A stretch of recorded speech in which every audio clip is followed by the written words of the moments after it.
Hello दोस्तों, स्वागत है आपके अपने यूट्यूब चैनल जीके जीएस की नई दुनिया में। दोस्तों, आज इस सेशन में टॉप मोस्ट जीके जीएस का 20 क्वेश्चन को देखेंगे जो आपके परीक्षाओं के लिए महत्वपूर्ण होगा। साथियों, अगर आप चैनल पर नए हैं तो सब्सक्राइब, लाइक और बेल आइकन दबाना न भूलें। चलते हैं, एक एक करके नोट करेंगे और देखेंगे। चलिए, जैसे का पहला है, मनुष्य की सभ्यता सीमा कितनी होती है? मनुष्य की सभ्यता सीमा 20 हर्ट्ज से, ठीक है, 20 हर्ट्ज से 20,000 हर्ट्ज तक होती है। इसे नोट डाउन करते रहिएगा। चलिए नेक्स्ट इसी तरह है, संविधान के अधिकांश अनुच्छेद को संशोधन करने के लिए कौन सी प्रक्रिया अपनाई जाती है? संविधान के अधिकांश अनुच्छेद को संशोधन करने के लिए साधारणतः बहुमत प्रक्रिया अपनाई जाती है। ठीक है। नेक्स्ट इसी तरह क्वेश्चन है, अम्लराज में नाइट्रिक एसिड और हाइड्रोक्लोरिक एसिड का अनुपात कितना होता है? अम्लराज में नाइट्रिक एसिड और हाइड्रोक्लोरिक एसिड का अनुपात 1:3 होता है। इसे नोट डाउन करते चलिएगा। चलिए नेक्स्ट क्वेश्चन है, मुगल काल के किस बंदरगाह को बाबुल मक्का कहा जाता है? चौथा है इस तरह, आप नोट डाउन करते चलिएगा। बाबुल के भरौच बंदरगाह को बाबुल का मक्का कहा जाता है। नेक्स्ट क्वेश्चन इसी तरह है, नोबेल पुरस्कार से सम्मानित प्रथम भारतीय महिला कौन थी? नोबेल पुरस्कार से सम्मानित प्रथम भारतीय महिला मदर टेरेसा थी। कौन थी? Mother Teresa. ठीक है। नेक्स्ट क्वेश्चन है, समुद्र पार भारत का सबसे निकटतम पड़ोसी देश कौन सा है? समुद्र पार भारत का सबसे निकटतम पड़ोसी देश श्रीलंका है। श्रीलंका है, लगभग आप लोग जानते ही होंगे। चलिए नेक्स्ट क्वेश्चन है, तरबूज की किस आवृतबीजी कुल से संबंध है? तरबूज कुकुरबिटेसी आवृतबीजी से संबंध रखता है। चलिए नेक्स्ट क्वेश्चन इसी तरह है, आर्थिक गतिशीलता का सिद्धांत किसने प्रतिपादित किया था? ये इकोनॉमिक्स से संबंधित है, नोट डाउन जरूर कीजिएगा। आर्थिक गतिशीलता का सिद्धांत कौन सा? डब्ल्यू रोस्टोव ने किया था। चलिए नेक्स्ट क्वेश्चन इसी तरह है, मुगल कालीन किस व्यवस्था के तहत प्रशासनिक व्यवस्था का सैन्यकरण किया गया? मुगल कालीन में मनस दरबारी व्यवस्था के तहत प्रशासनिक व्यवस्था का सैन्यकरण किया गया। ये महत्वपूर्ण क्वेश्चन सब है, वीडियो के अंत तक जरूर बने रहिएगा। आपको 20 मोस्ट इम्पोर्टेंट क्वेश्चन सब का रिवीजन कराते रहेंगे।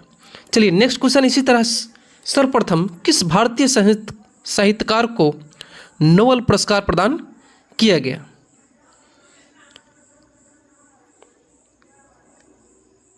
भारतीय साहित्यकार को नोबेल पुरस्कार सर्वप्रथम रविंद्रनाथ टैगोर जी को किया गया था। चलिए नेक्स्ट क्वेश्चन है, प्लाज्मा में प्रोटीन किस अवस्था में पाए जाते हैं? प्लाज्मा में प्रोटीन किस अवस्था में पाए जाते हैं? कोलोइड अवस्था में पाए जाते हैं। चलिए नेक्स्ट क्वेश्चन इसी तरह है, पित्रादुरा नेक्स्ट क्वेश्चन है, राष्ट्रीय महिला आयोग का गठन किस वर्ष किया गया? राष्ट्रीय महिला आयोग का गठन 1990 ईस्वी में किया गया था। चलिए नेक्स्ट क्वेश्चन इसी तरह है, पित्रादुरा का प्रथम प्रयोग किसके मकबरे में किया गया था? किसके मकबरे में किया गया था? हुमायूं के मकबरे में किया गया था। नेक्स्ट क्वेश्चन इसी तरह है, किसके शासनकाल में दुआ अस्पा सी अस्पा रैंक लाया गया था? जहांगीर के शासनकाल में।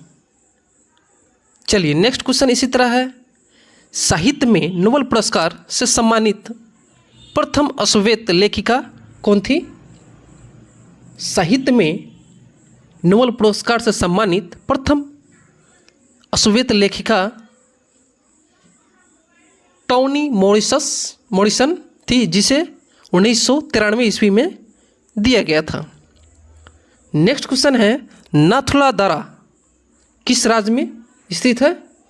नाथुला दर्रा सिक्किम राज्य में स्थित है। चलिए नेक्स्ट क्वेश्चन है, भारत में ब्रिटिश राजनीतिक सत्ता का आरंभ किस युद्ध के में अंग्रेज की विजय माना जाता है? भारत में ब्रिटिश राजनीतिक सत्ता का आरंभ प्लासी के युद्ध में माना जाता है। इसे नोट डाउन ज़रूर कर लीजिएगा। नेक्स्ट क्वेश्चन है इसी तरह, भारत के किस राज्य में निर्धन लोगों की सर्वाधिक संख्या है? भारत में उत्तर प्रदेश राज्य में, ठीक है, उत्तर प्रदेश राज्य में निर्धन लोगों की सर्वाधिक संख्या है। नेक्स्ट क्वेश्चन है इसी तरह, होम रूल एनी बेसेंट ने होम रूल की स्थापना कब की थी? एनी बेसेंट ने होम रूल की स्थापना सितंबर 1916 ईस्वी में की थी। ठीक है। नेक्स्ट क्वेश्चन है इसी तरह, रविंद्रनाथ टैगोर को किस कृति के लिए 1913 ईस्वी में नोबेल पुरस्कार दिया गया था? रविंद्रनाथ टैगोर को 1913 ईस्वी में गीतांजलि के लेखक के लिए नोबेल पुरस्कार से सम्मानित किया गया था। इसी तरह आपने 20 अर्थात 20 जीके जीएस का मोस्ट इम्पोर्टेंट क्वेश्चंस को देखा। वीडियो के अंत तक बने रहने के लिए बहुत बहुत धन्यवाद।